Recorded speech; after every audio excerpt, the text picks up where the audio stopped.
go. Okay. How long has the band been together? 4.5 years. 4.5 years. How well has the album been doing? Doing pretty well. We've sold about 10,000 copies. The trouble is, the distributors you go through are real late in paying you money and then start lagging getting them to stores, so you don't win. We're in several of those stores. Yeah, almost every band puts out their own record. Right, yeah. How many did y'all press of that record? Yeah, originally. Well, of the LP? Yeah. 2 installments of 5,000 each. Get Steve on here. We're probably going to press some more. He's in there It's just a arguing matter with of our distributor Faulty has all our money tied up. Oh, Faulty? They're the ones that fucked us over. Yeah, they're lame. That's off the record. We won't say that. What's the deal with Jerry Curlin again? He was a little friend of my brother's, this little kid, and we were watching this Jim Jones movie. It was Guyana Culted the Damned, one of 10 Jim Jones movies, right? And with Powers Booth, who's just the greatest bad actor in the world, right? With his acne pit face. Oh yeah, there was another movie he was in called Southern Comfort. Oh yeah, I saw that. Good movie. Anyway, so we were watching it and laughing, and I was at my... Wait a minute, Rodriguez. Go ahead and finish telling the story. So anyway, we were laughing hysterically. We were at my parents' house because they had cable, and that's what was showing on the cable. And my mom was in the other room, getting very upset. Why do you laugh at Kool-Aid? Why don't you laugh at something sensible? Or why don't you, laugh at aesthetic, pleasing, nice things like your brother's little friend Jerry Curlin, which is spelled Kerrland, who is a Senate page and a third-year law student, who if he ever finds out about the record might try to sue us, which would be funny. Was he like the same age as y'all now? No, that kid's like about 21, 22. Oh, okay. But I mean, he was just a friend that my little brother was about the same age knew once upon a time. So anyway, I just started taking notes. Why can't you be nice like Jerry Curlin? He goes to Washington, he's aesthetic, he has friends, he likes meeting people, and I was just taking word for what she was saying, and then the chorus is just follow, butt fucks his dog, sucks his dog's dick, eats shit, drinks toilet water, anything that came into my mind. The thing when you do that, though, is you want to do it the very first thing. You don't want to deliberate about it too much. Yeah. You want to get as cretinous as possible. Can y'all get in a lot of trouble for that? No, we misspelled his name, obviously enough, so I don't think okay. there's a problem. What about Hazeman's Brain? What exactly is that song about? Well, our band is sort of like cut 50-50 ideologically between Rocky Erickson and the early Dictators, like Go Crazy period.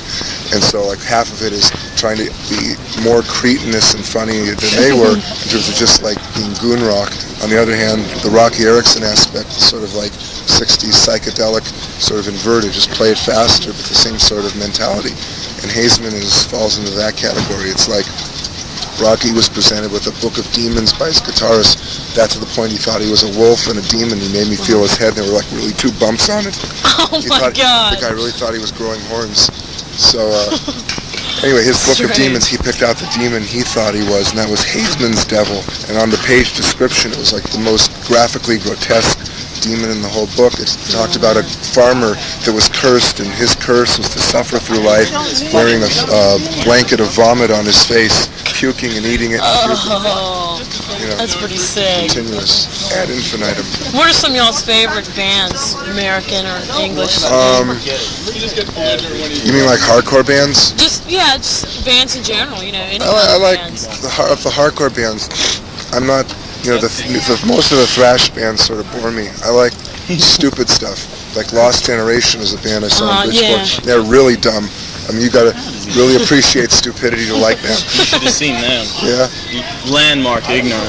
Really. You'll get a tape someday. Early Fear I loved. I mean, lately they've become sort of stale. But Lee I thought was always, one more step stupid than the rest.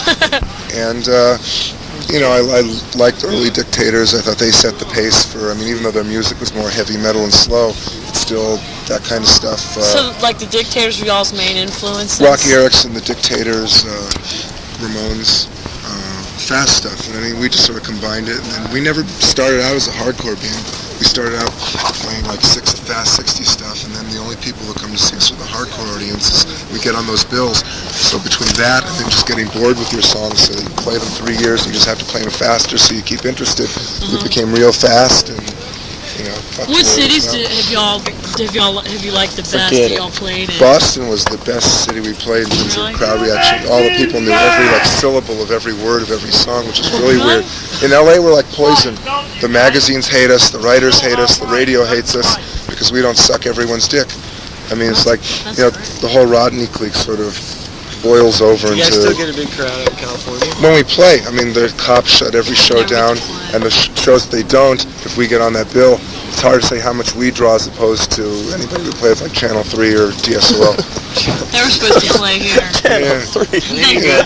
They canceled out. All those posh boys bands are shit. I They mean, canceled out. they're really bad. That's Like going Social Distortion, I mean, are pretty good, and they have their moments, but I mean, And Social Distortion, the big thing. but they're getting some real big heads now. I mean, they're all like rock stars. All the big bands that draw 1,000 people. We're not going to play unless we get $5,000, and we want this guarantee and that. And we want to make sure every band at open source can get $20. And then there's like this BYO crowd there. Yeah, what do you think about that? They're total Youth shit. Brigade. They're the biggest pricks that ever picked up guitars. Unite. Unite for the sake It's of not it. so much that they throw a wrench into everything. They make sure that like every show they're not invited to or don't have a piece in. They try to ruin. They try to get this group called Suicidal Tendencies. There's this band. They do have a Well, thing. there's Suicidal Tendencies that hate the Venice punks. There's Circle One that hates Suicidal Tendencies. There's the BYO people that hate this. It's so stupid. I've heard a lot about that, and Suicidal Tendencies always denies it that they do stuff like Yeah, that. I mean, everybody blames everybody else for when riots break out. Mainly it's the cops. It can always be certain they're at fault, Have y'all ever been like at the scene of one of those big riots that I see right? Well, the once we riot played with this band MDC, Millions of Dead Yeah, they Cops. played here. That's all the LA police had to hear. I mean, by the time we got there, it was dark and 50 cops were ahead of the place. The LA cops are like Gestapo. They'll kill you. If you look at them in the eye, they decide they don't like you, they'll beat you over the head. They'll pull you off the freeway if they want to say you're drunk driving, give you a sobriety test and push you off the curb, push you down the ground. You're drunk. I mean, really, They they're can just get away with anything. they LA want. cops are just, I mean, if the message I could tell every city and every person that talks to these countries about LA is that the cops are just the biggest throwback to Hitler this country's ever seen. I mean, I hear Houston and San Diego are bad, but I mean, LA is just unbelievable. Are the shows up in LA really violent? They used to, the first 2 years of hardcore in LA was like it is now, which is to say nobody was being relatively violent. Then all the Marines and the jocks and the surfers that really didn't like the music sort of migrated to it just because they heard it was violent music. And they made sure it was that. I mean, it was like fun. it was like a self-fulfilling prophecy. They took bottles and smashed people over the head. They took people with hair over their ears and pulled it out of their heads. You know what I mean? It wasn't No fun. It wasn't the original people with bands like the Controllers, the Eyes, the Bags that started it. They weren't doing this shit. And then those people who caused all the trouble got bored with it after a couple of years because they really never liked the music to begin with. They left and now it's cool, except for the cops. I mean, And the gang. Here's what happens. You have a show like in the T-Bird Roller Dome in Pico Rivera, which is East LA, with the Chicano barrio, right? And the Chicanos love, like the punks coming to. They shoot guns up. They throw I knives heard at about you. that. Yeah, they're lined up like one gang right after they're lined up across the street. One fires bottles, one throws knives at you, and the other shoots guns up at you. And guns are where I draw the line. I'm brave if you said, when I hear guns, like, all right, goodbye. And I mean, what happens is you have a hall, you have the bands coming in, the cops hear about it, the media's phone, the cops show up, and then it's a riot. Why is it a riot? The cops start like beating people up. How many people are like at an average show in LA? Depends where it is. If it's like at an average auditorium, about 1,500, 2,000. Yeah. I mean, the Boston show we played at the Channel was about the usual size, but the people there were more rabid and enthusiastic than LA. What'd you think of tonight's show? I thought it was pretty good. This place is hard to play because it's a real small stage. You get a lot of feedback and it's hard to hear yourself. But and it's hard going from a club like the 930 in Washington where you have PAs and a bigger stage than to this and then a bigger. You have to adjust. Mm-hmm. But I like the people. I like this town. What did you think of the bands that opened?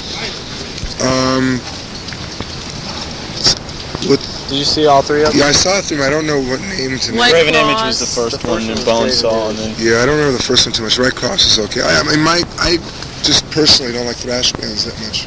I mean, I've seen, the Germs were sort of the first to that, and I hated them as people. I mean, the band was okay, the record was pretty good, but Darby Crash was a fucking Bowie glitter faggot. I mean, he really was. we went into a party once, and he's there watching TV. Midnight Specials on, so it's maybe 1976. Everybody's talking. He's going, "Hey, everybody be quiet. David Bowie's on TV. Come on, Bowie." And so he made everybody sit in a little circle. And Bowie's in his total clown outfit, his like fucking fag dress, right? And he's sitting there singing whatever song he sings. And Darby's there in reverence. I mean, that's what the Germs are about. I mean, L.A. is nothing more than the throwback to Rodney's 1972 English disco. Susie Quattro, Joan Jett, and Bowie. And you haven't... To sort out the bands that really matter, to sort out the bands that really don't have that shit like stuck in their skin. Did you see the letter and flip sides that was addressed to yeah, we expected that sooner. Homosexual. Surprising, someone didn't pick up on that earlier. Maximum rock and roll. How can anybody offended that we called Darby a homo? I mean, I thought that was part of his appeal. They retaliated by saying, he was a known bisexual anyway, so yeah, right. you don't know what you're talking about. Big deal. I mean, so stupid. And if he hadn't killed himself, he would have gotten AIDS, right? Yeah. Hemorrhoids. Right. I mean, LA's a real strange town. It's real political, and who you play with and who you like and what bands you hang out with and who you pay homage to all matters in terms of how quickly you can be popular.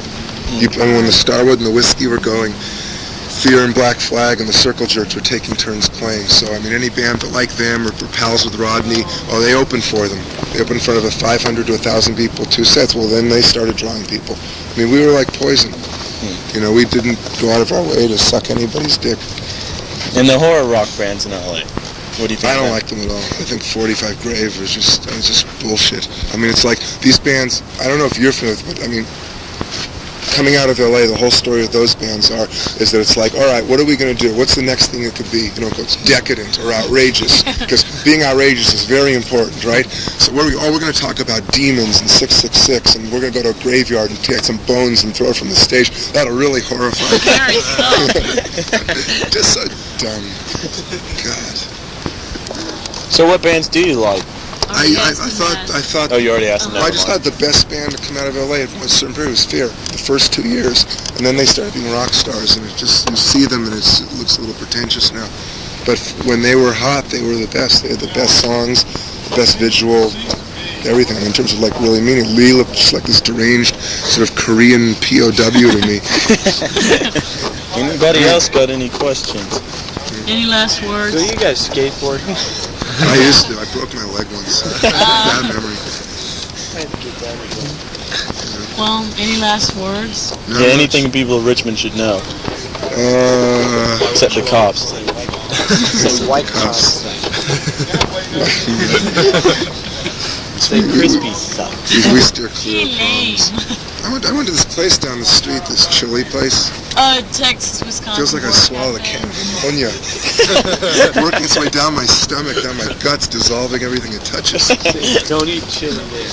So is that the The last words. Oh, I don't know, You'd have to come to LA to see how stupid it is. LA's stupid. It's nothing to revere. It's nothing great. is San Francisco? Yeah, why did you cover I'd that love to Randy go to- Newman song, I Love LA? I want to play Wichita lineman next time we do. Like a Glenn Campbell song. And Boston's, I like Boston. The Channel's a great club in terms of just the way it's located in the PA and the kids there. I mean, the kids here are good too. It's just that, and there's so many of them there. I don't know what New York's like. I hate New York City. And I hate the people there too, almost as much as LA. What can I tell you? Is San Francisco any different than LA? San Francisco is, Basically the same. San Francisco is different because the people there are just legitimately bona fide stupid. They're just, aside from the homos, the homos are the smartest people in that city, so figure out what the relative intelligence is. Those people just don't know what to do. They must read a lot of fanzines and take their cues as to what is appropriate behavior. They've got about 50 bands there. Yeah, you play the None of them elite are any club there, good. right? And they take full bottles of beer and throw it at your head. Then they take whatever else they're allowed or they're not checked in, they take it off the ground and chuck it at you. That's a lot of fun playing that. It's about 10 minutes before you want to leave. And they're always saying, LA is so violent. Oh, right. It's just, there's a few good bands starting in LA that are like, all the 60s shit in LA. You're familiar with that? The new psychedelic revival, like Dream Syndicate. Like the 3 o'clock. 3 o'clock. That is even like, that's worse than the worst thrash bands in LA. I mean, those people again are like on the level of 45 Grave. What are we going to do that's going to be different and it's going to be cool? All right, we're going to be 60s. They're going to put on their paisley jackets that they've bought at some thrift store. The bags. You know, and I mean, the reason why all that stuff is happening now isn't because they even like the music, because the record swap meet closed down in Hollywood, where they used to collect records. So now all the record collectors can go to the clubs and hear their music played as opposed to collect the records. Seriously, that's why it's happening. Okay. It's just that dumb. Well, I think that'll do just fine. Okay. Thanks a lot. Thanks a lot. Is this going to a fanzine? Yeah. Would you send me a copy of it? We'll send it to the address on the album. All right, great. Okay, thanks a lot.